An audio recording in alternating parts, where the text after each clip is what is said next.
So a couple more pieces of vocabulary. Well, we've already learned about chords, but we've also got to learn about arcs of circles.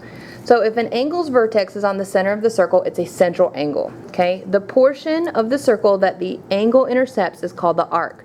So I have a central angle right here. AOB is a central angle. The AB, that curved portion on the circle, that's an arc. So first thing we've got to remember about circles is that all circles have 360 degrees in them. So I can break this up into any portion of angles I want to, but if I added all the angles up, it'll always equal 360. So in circle O right here, arc AB is a minor arc. The notation is AB with that little curve on the top of it. Okay, because angle AOB is less than 180 degrees, that's what makes it a minor arc. AD is another example of a minor arc.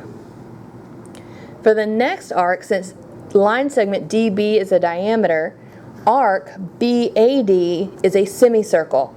Semicircles are always notated with 3 letters. The outer letters, the B and the D, are the starting and ending points of the arc. Semicircles always equal 180 degrees.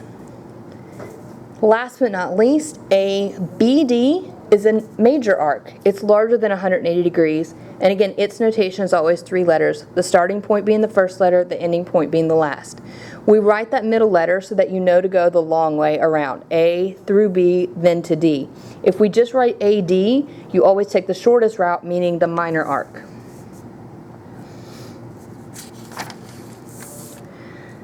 So the measure of an arc is the exact same as the measure of the central angle that it creates. So I've got 60 degrees right here. Arc GF is a minor arc, and its measure is 60 degrees because the central angle is 60 degrees. EGF is a semicircle, so its measure is 180 degrees.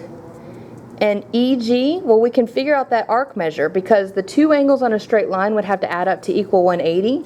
So that central angle would have to add up to equal 120. So arc EG equals 120 degrees. So some examples of what you're going to see is if you are asked to find the measure of each arc, and it gives you this picture right here, and it says find MN. So that's this minor arc over here, and it tells you that the central angle is 80 degrees, so MN is also 80 degrees. MPN, okay, if the whole circle's got 360, and it wants the arc that's everything but that arc MN, I can take 360 and subtract 80, and 280 would be the degrees of major arc MPN. And last but not least, PMN. Well, because each end is on, each point is at the end of a diameter, the angle is 180 degrees because it's a semicircle. Alright, so there are some rules along with arcs. First is the arc addition postulate, which is, I hope, becomes kind of common sense. If 2 small arcs are sitting next to each other, the measure of the big arc that they create is just them added together. So if I have a bunch of smaller arcs, they all add up to equal 1 big arc.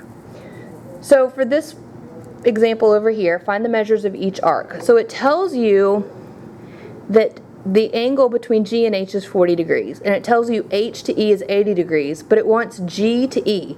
So if I follow this little green dotted line around, I would just add up the 40 and the 80 to get 120. Okay? GEF would mean I follow the blue dot around. So I need to add up 40 plus 80 plus 110, and I got 230.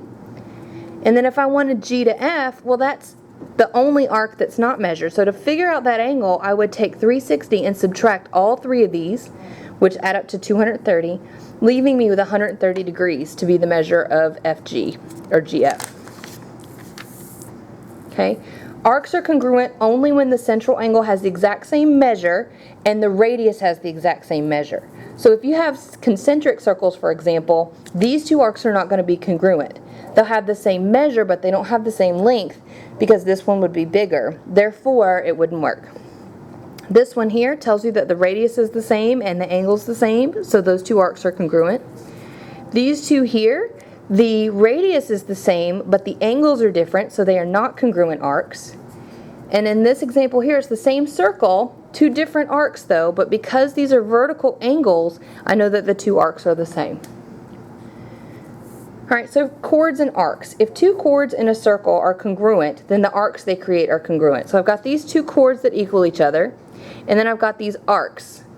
they will also equal each other because the chords equal each other.